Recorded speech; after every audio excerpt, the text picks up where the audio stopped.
everybody. Morning. Karen Pittman and I were just remembering how long ago we met each other, and we decided we haven't changed a bit in 30 years. Okay, and the clicker is, okay, got it.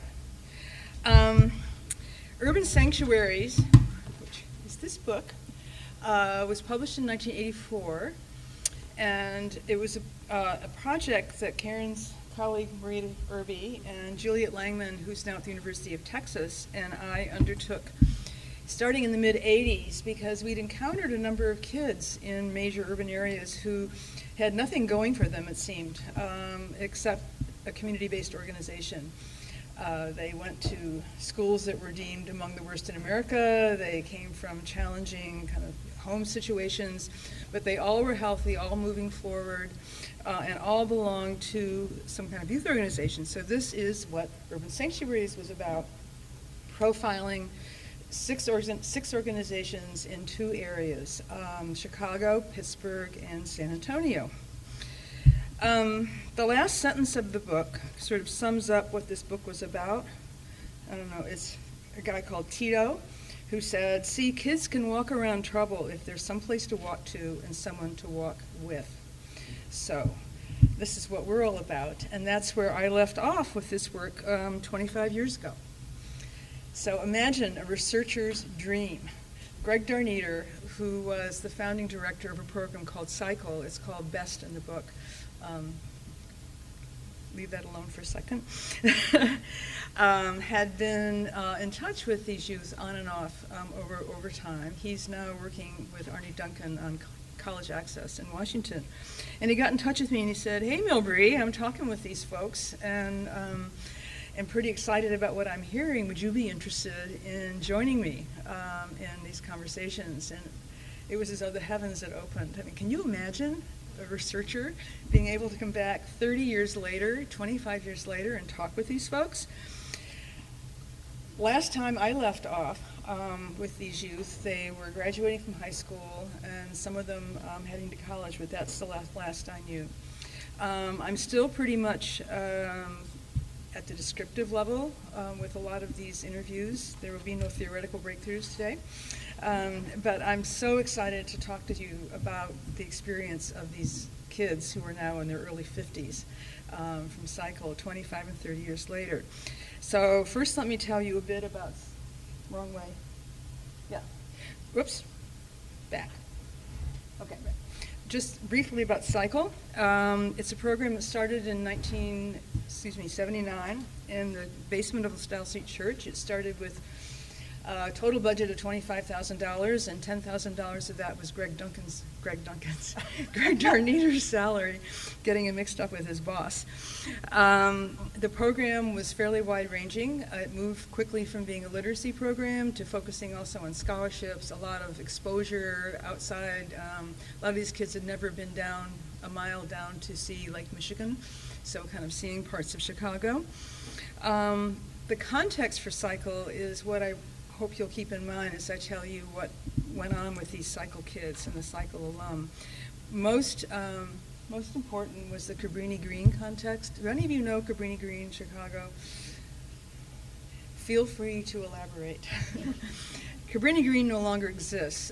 In the wisdom of the housing agency, it's been torn down and the residents have been dispersed all over Chicago. But when we were doing the work there were the reds and the whites high-rises, and then the row houses. 20,000 residents in Cabrini Green, essentially all black. The dropout rate was reported at 65%, and I think that's very high because I think it's low. What I'm trying to say.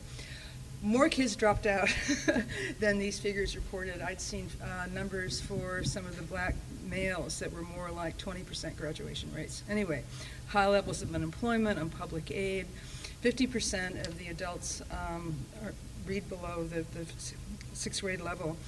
A very, very violent area, brutal streets. Some of the people called it an evil place, and someone else said, Cabrini Green just takes lives, whether it's medically or violence, drugs, death, or jail.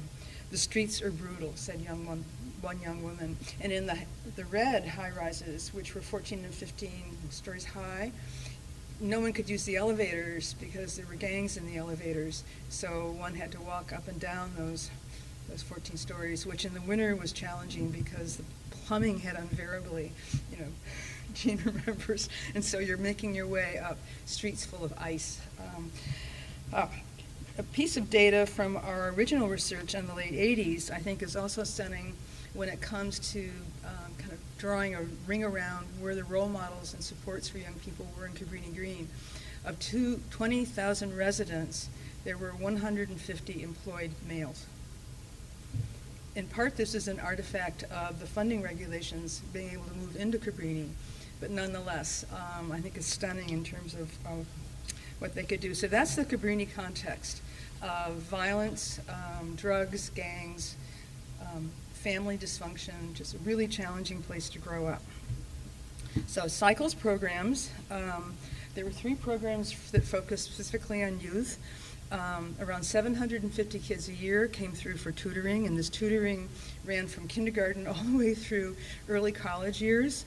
After school evenings, an outing once a month. Every kid got to go somewhere once a month, be it the park or a restaurant or down to the lake shore. There's summer camp, very intentional 1-to-4 ratio in terms of kids and adults. So there was a lot. It was a very high-touch program. The scholarship programs were the ones that I want to spend a little bit of time on. They came in the mid to late 80s, and there were 5 of them. Schussler, these are all local Chicago folks. Bart, you may remember some. Schussler is the knitting mill guy. There's the knitting mill guy, the kitty litter guy, the ceiling mattress guy, and then the guy who did office furniture. But all local Chicago philanthropists. The Schussler gave funds to around 50 folks a year, and this was essentially money for private high school or college, although they did fund one mom to go get a bachelor's degree. The COP Education Assistance League had 45 kids, and these were kids from a junior high school who were promised $12,000 toward college once they graduated. And of this program, 100% have graduated from high school, and about 80% went on to college. The COP, College Opportunity Program 95, was the ceiling mattress guy. No, this was the kitty litter guy, excuse me. This one funded 36 graders from 3 Cabrini Green elementary schools, so 10 kids from each of these 3 schools. And I've seen their transcripts. As you will hear, they've all done very well, but I can tell you they were not potential national merit material going into this. They were kids who had middle into not so good middle school transcripts going into the program. Providence St. Mel is a private high school for African Americans in Chicago, very rigorous. Cycle managed to get scholarship aid and supports for these kids. And in case anybody here is worried about selection effects, I have the I Have a Dream program, which was at Byrd Elementary, and this is worth paying a little bit of attention to because you'll hear from some of the dreamers later. It took the entire class of what would be the graduating class of 93. There were 45 8th graders in this. 17 were at risk of not graduating from 8th grade because they hadn't passed the Iowa test. They finally got 14 of them through. There were pregnant and parenting girls in that 8th grade class, already parents. As the coordinator said, they were a tough group. And here's what the sponsor, this was the ceiling mattress guy, had to say about this first class of dreamers. He said, they were the worst of the worst of the worst. He said, Bill Bennett had just been to Chicago and said Chicago was the worst public high school system. He then heard that Byrd School was one of the worst elementaries in the worst high school, in the worst school districts. And someone mentioned that this class was the worst of the Byrd class. So they were a challenge. And this coordinator said, we had to work with what we had to work with, and we're going to make it work. The outcomes, just briefly, for the dreamers, one is dead in the gang killing, one is in prison, one has been in and out of jail, but 90% graduated from high school. Cabrini context.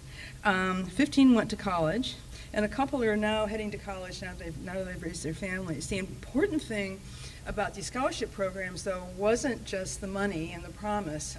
Everyone was very cynical about, college. It was what these scholarship coordinators gave. They were advocates, they were tireless, they were 24/7, they took them on outings, they took them on tutorings, they took them to museums, they took them to restaurants, they brought them into their own homes. They also were 22 years old. This is an army of 20-year-olds. But they were strong advocates, ersatz families for each of these kids.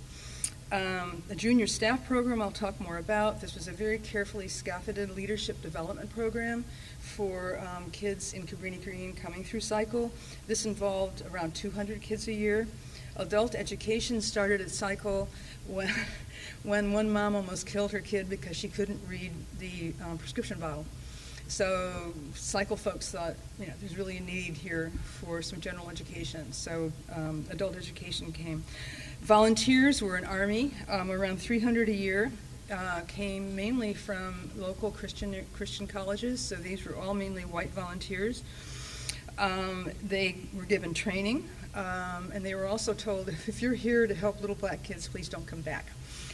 They really wanted folks coming in to work with cycle who had not a missionary mission, but really wanted to work with these kids in a way.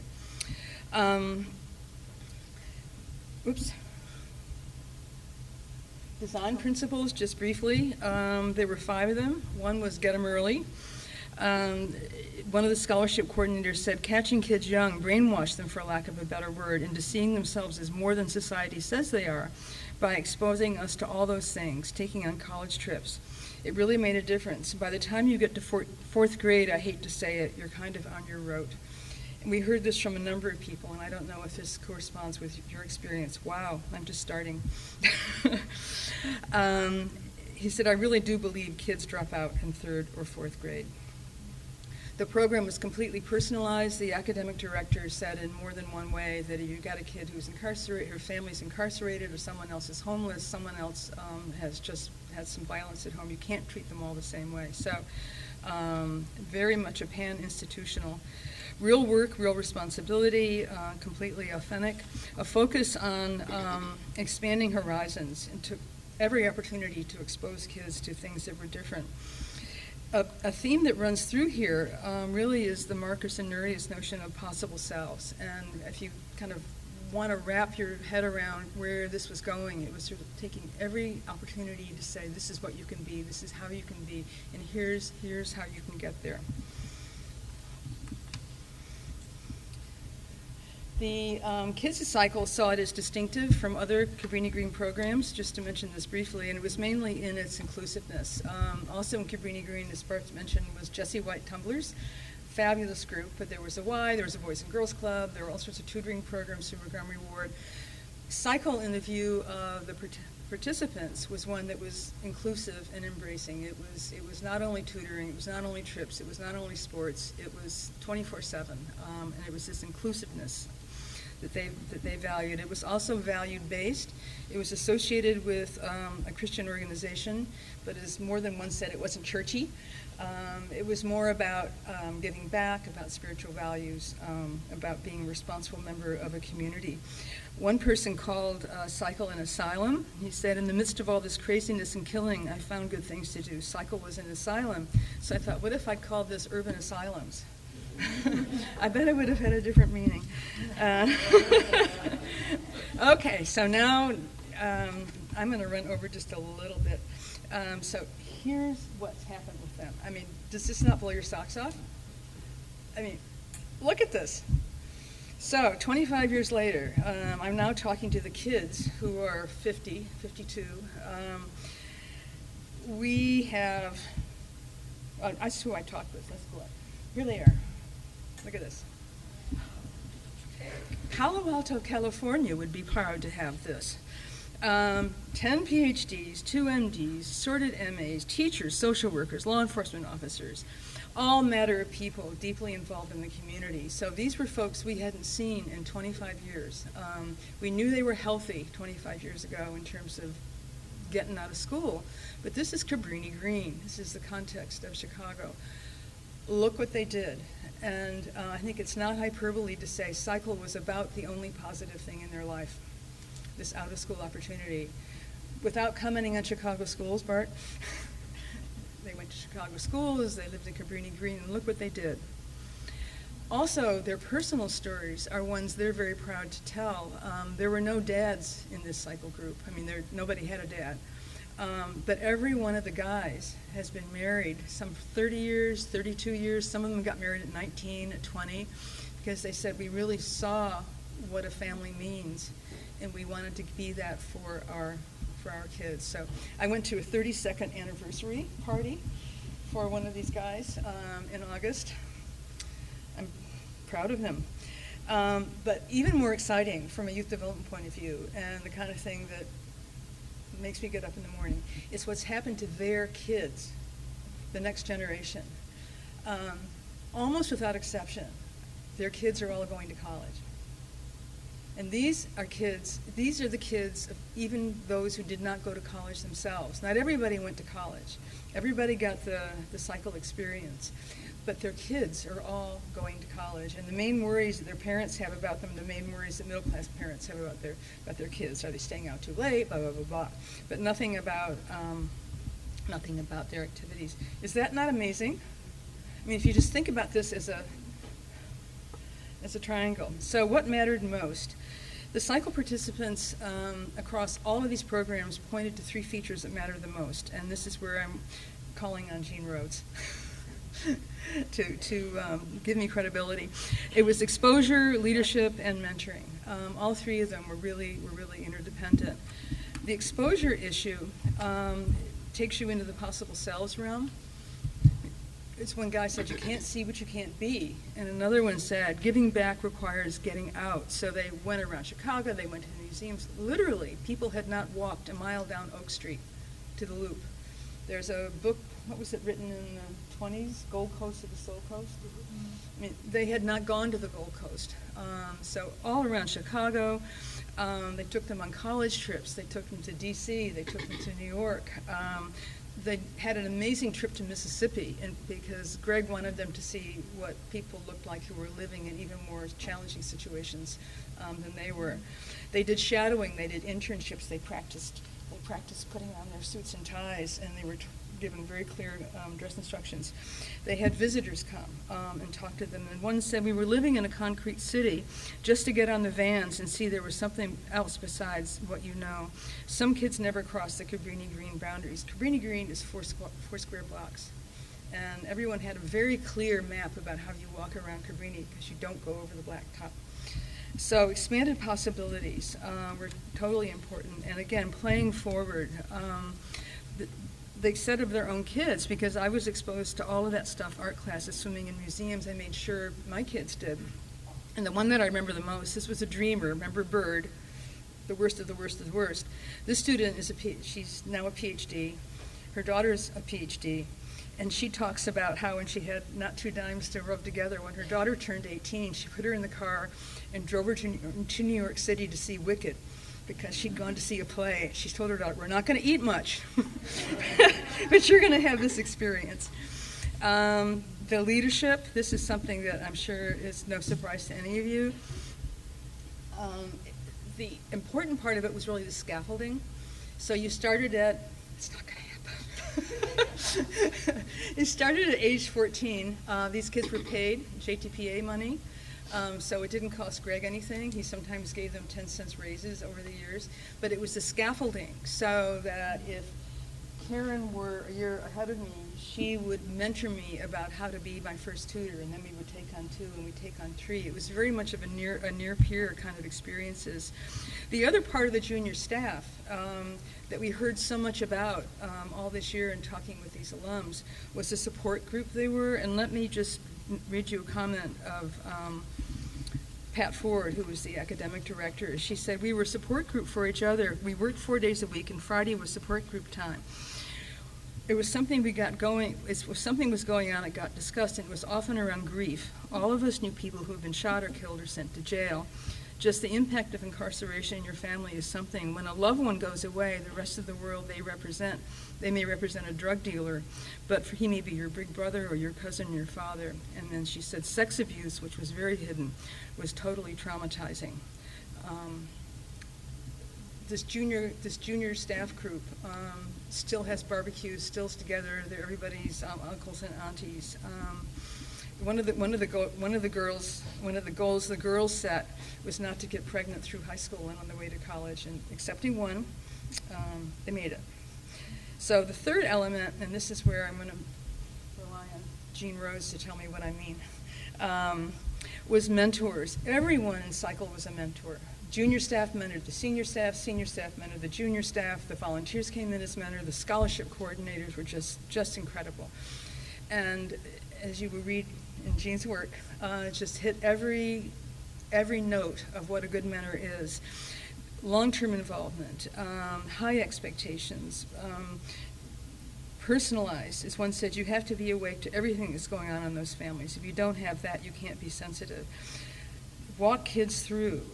Outside mentors were largely white, and in some instances that might be problematic, but in this instance, what we heard was how it incorporated importance of really understanding diversity.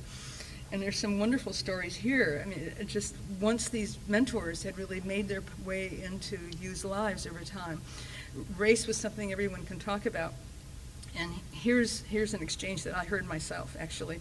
We were driving down Michigan Avenue. It was cold. The lake was cold. And here's this white guy out there in shorts, a little singlet, running along, jogging, right? And one of the kids in the van said, "You know, those white people don't get cold." And Michelle, who was the director of volunteers, said, "We get cold. That guy's just crazy." So it was really a wonderful way to have those conversations. But key to the mentoring and key to the whole program is what I call whatever it takes. That was really a mantra for Cycle. So does it need shoes? Does it need glasses? Do you need a place to stay? Do you need someone to take care of you? Do you need someone to take care of your baby? I mean, for example, the Sealy mattress guy, for the I Have a Dream, one of his prize students was getting a scholarship to DePaul, et cetera, and she turned up pregnant at her graduation. And he said, "Well, so what do you need by way of childcare?" And so it was in the same way a middle-class parent would give whatever you need. ZPD was on the hoof there, kind of mentors and volunteers pushing these kids kind of comfortably as far as they can go in terms of expectations. Here we are, Jean. With unembarrassed drawing on Jean Rhodes's work. These are the three processes, and without going through them, because I've already talked a bit about them, all three of them were just seen everywhere in terms of enhancing social relationships, emotional well-being, improving cognitive skills. The kids all said I never did better in school than when I went to Cycle, just because of the hands-on tutoring. But promoting positive identity development. This is what so many of these Cycle people we talked to underscored. It made me feel valued. It made me understand that I was important. I began to understand people like me could do this. I knew I could reach for things. And just to return us to Cabrini Green for a second, why did that matter? This is all the kids had in Cabrini Green. Moms didn't have a whole lot of time, even if they had the energy. Few parents had even a high school diploma. There weren't positive role models. More than one talked to us about how things get normalized. And so what was normalized in Cabrini was if you're a girl, you get pregnant early. If you're a guy, you join the gangs and then you go to jail. For either one of you, you probably aren't going to have a good job. Low expectations, and there was no bridging capital. This was not a bridging capital community. I'm being told to hurry up. Okay. So here are some reflections on Cycle. I asked the kids, I keep telling them kids, they're grandparents, what kind of things they took away. And these three stood out to me. One is no matter where we started, we all had gains. So not everybody went to college, but in the view of one young woman, everybody, and this was a dreamer, everybody made a gain, value add for everyone. Another emphasized the importance of giving people a chance, and the third about this guy, by the way, is a lawyer, seeing himself as part of something bigger and positive, not just being a poor little black kid from Cabrini. So taking stock across 25 years, I think it's awesome. Cycle was both instrumental and a cultural bridge to futures that were different than what these kids saw around them. They changed the life course. I mean, this is 25 years later. They're still on that pathway. They're still making positive contributions to their communities. The seed was planted. I mean, these intergenerational effects. I don't think I'll be around in another 30 years, but you know, but look what's happened with these kids. It's just this strong cycle foundation, and the seed was planting, and it's flourishing. I'm going to end with an epilogue about Cycle's demise. The following slides, I have slides that follow that are implications, but I won't get there.